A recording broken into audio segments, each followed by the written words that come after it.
In September of 2005, 72 leaders from Philadelphia's business, government, and nonprofit sectors traveled to Chicago for 3 days, a leadership exchange program sponsored by the Pennsylvania Economy League.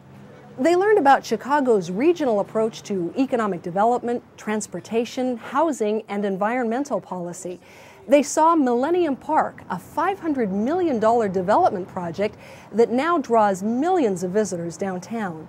And they heard the importance of governmental and civic leadership.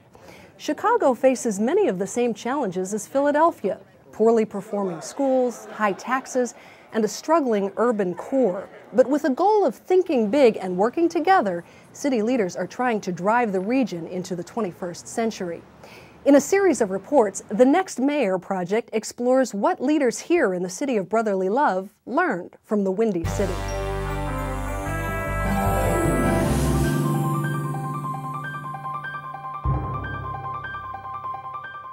The top CEOs, even if they're not from Chicago, even if they don't have deep roots here, once they take a position of leadership, they know they have to get involved. We also have a rich array of community and civic organizations. All the local officials are part of something called the Metro Mayor's Caucus, so common agendas are being created. We are paying attention to the quality of public education. We're trying to create mixed-income communities.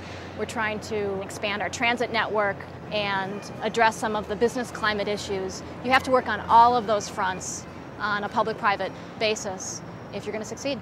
Chicago Metropolis 2020 is a good case in point. Those were business leaders who came together and said, we're very concerned about the region. We need to articulate a vision and a set of strategies about where we want to be. We have a technology forum that the mayor and I inaugurated together, which brings together the great universities and the laboratories with the investment community, with the schools.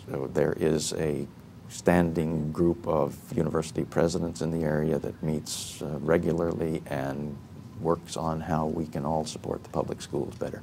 I think you have to have an open mind and an open door. You go back 50 years, where really the last great period of political reform in Philadelphia was driven by independent business leaders, civic leaders that made a huge change and for a time positioned Philadelphia as the hotspot for political reform across the country.